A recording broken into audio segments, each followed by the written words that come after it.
Weeding is the one garden chore that can make a nice day feel ruined. You step outside to enjoy your plants, and your eyes go straight to the weeds. You pull one, then you see 10 more. You pull for 30 minutes, and it still looks messy. Then a week later, it is back again like you did nothing. So here is the question that sounds almost unfair. What if one cheap piece of cardboard, laid down once under mulch, could cut that weeding down for months in the spots that annoy you most? This is not a weird internet trick. It is a real old home garden method that people have used for a long time. Some gardeners call it sheet mulching. Some call it the cardboard weed blanket. Landscapers do a version of it too, because it works. The idea is simple. Weeds need light. Cardboard blocks light. Mulch holds the cardboard down and keeps it working. When it is done right, the weeds underneath get weak and stop winning. But if it works, why do so many people still fight weeds every weekend?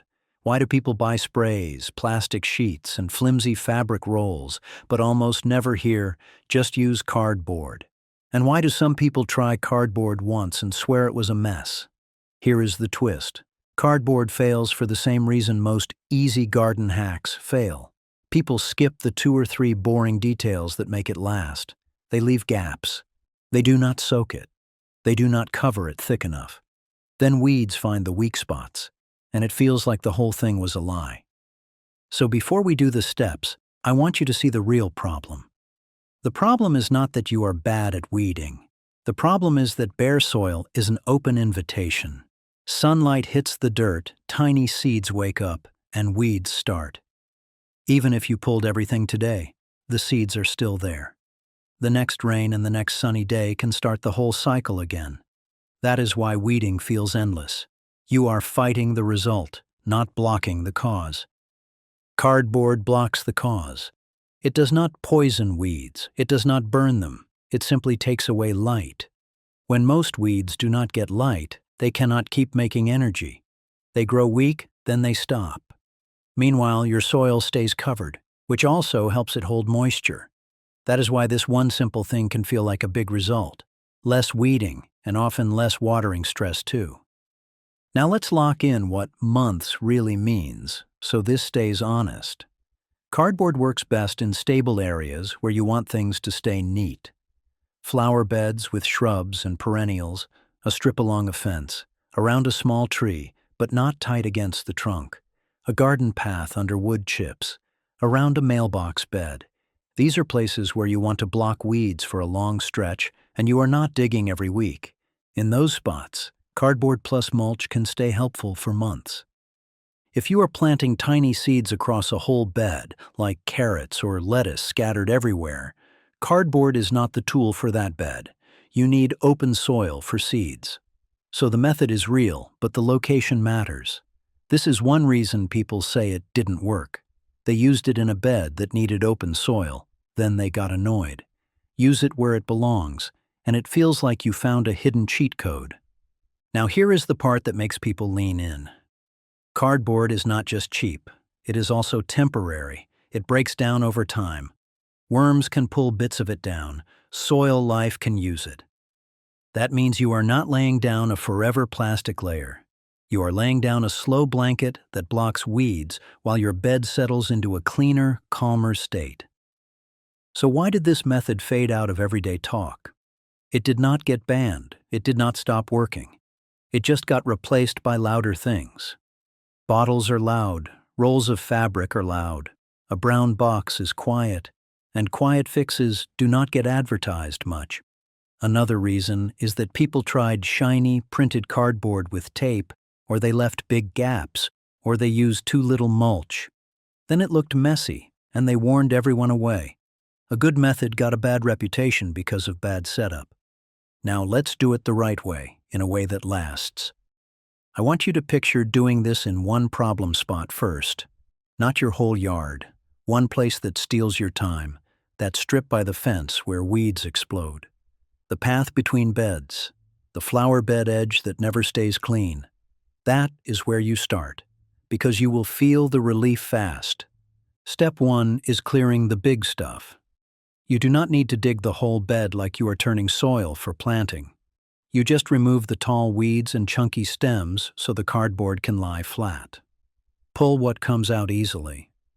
For tough weeds, you can cut them low and remove the tops. The goal is not perfect. The goal is flat. Now do a small step that changes everything. Wet the soil a little. A light watering helps in two ways. It settles dust so the cardboard hugs the ground instead of floating. And it starts the dark and damp environment under the cardboard that weeds hate. Dry soil can leave air pockets. Damp soil helps the blanket sit tight. Now choose the right cardboard. Plain brown cardboard is best. The kind with a dull surface. Corrugated box cardboard is great. Avoid glossy coated cardboard. Avoid thick, heavy ink and shiny printed layers. Remove tape, stickers, and staples. You do not want plastic junk in your bed. The cleaner the cardboard, the cleaner the result.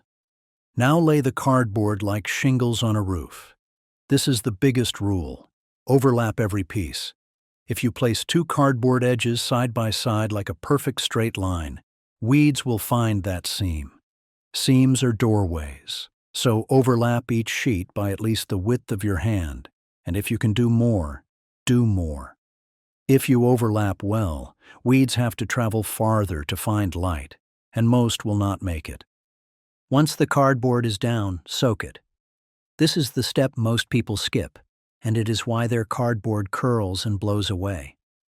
Wet cardboard becomes heavy. It sticks to the soil. It stops lifting at the corners.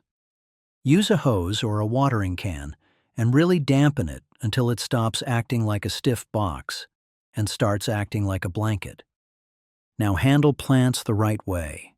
If you already have shrubs or flowers in the bed, you do not cover the base tight.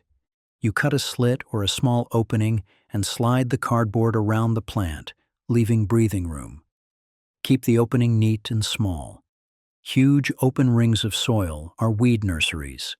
If you leave a big circle of bare dirt around every plant, you are giving weeds a bright, sunny place to start.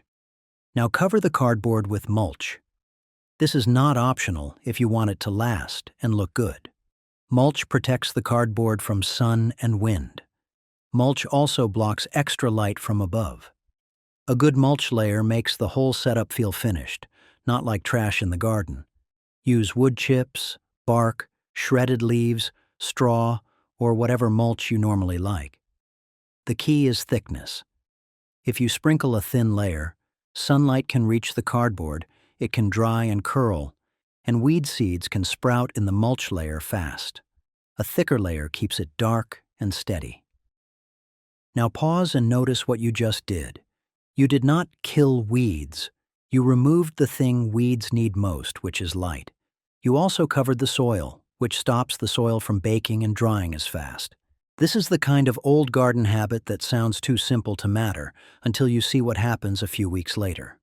Here is the proof moment, and I want you to picture it clearly. 2 or 3 weeks go by. The weather does its normal thing. Sun, wind, maybe a rain. This is usually the time when weeds pop like crazy. You walk out expecting to see green spears everywhere. Instead, you see mostly clean mulch. Now you kneel down and pull back a small patch of mulch with your hand. You smell that damp, earthy smell under it. The soil feels cooler than the surface. The cardboard is still there, soft now, hugging the ground, and you do not see that fuzzy carpet of baby weeds. That is the moment your brain relaxes, because you realize the bed is not asking you for constant labor anymore. Will it be perfect forever? No. Seeds can still blow in. Leaves can still fall. Mulch can still break down. Over time, a thin layer of composty material can build on top, and weeds can grow in that top layer. That is normal. But here is the big difference. Those weeds are usually shallow. They are living in the mulch layer, not deep in your real soil. They pull out with 2 fingers. That turns weeding from a battle into a quick tidy. Now let's talk about the most common mistakes that ruin the result, because avoiding these is what makes it last months instead of 2 weeks. The first mistake is gaps, even small gaps. Sunlight is like a tiny battery charger for weeds. If you leave cracks of bare soil, weeds will use them. Overlap solves this. If you are not sure, add another sheet. The second mistake is dry cardboard. Dry cardboard curls. It lifts. It blows. Wet cardboard stays flat and heavy. Always soak it. The third mistake is not enough mulch. Thin mulch lets light through and lets cardboard dry out. A better mulch layer keeps it dark and calm. The fourth mistake is big holes around plants. Big holes become weed rings. Keep openings neat and mulch up to the edge. The fifth mistake is the wrong cardboard. Glossy coated, tape-covered pieces create mess and do not break down the same way. Keep it plain and clean. Now let's talk about the best places to use this, because this is where it feels like you got your life back.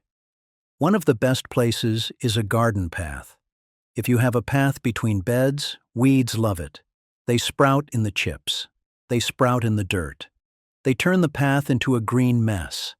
Cardboard under wood chips changes the path fast. Your chips stay cleaner. Your feet stay cleaner. Your garden looks more done, even when the plants are still growing. This is one of the easiest wins because paths do not need planting holes, so you can cover them without weak spots. Another great place is a fence line strip. Fence lines are annoying because they are narrow and awkward. You do not want to crawl along the fence every week pulling weeds. Cardboard plus mulch there can slow weeds down so much that you stop thinking about that strip. It becomes quiet. Flower beds are also perfect, especially around shrubs and perennials. Those plants stay in place. You are not replanting the whole bed every month. You want the bed to stay neat. This method supports that goal. Now let's talk about where you should be careful. If you have tender seedlings, do not pile mulch right up against the stems. Mulch and cardboard can create cool hiding spots for slugs in some gardens. This does not mean the method is bad. It just means you leave a small open breathing ring around tiny seedlings and you check once in a while. Also, if you live in a place where termites are a big worry, avoid placing cardboard right up against your house foundation. Use it in beds farther away. Most home gardeners use cardboard in garden beds without trouble, but your comfort matters.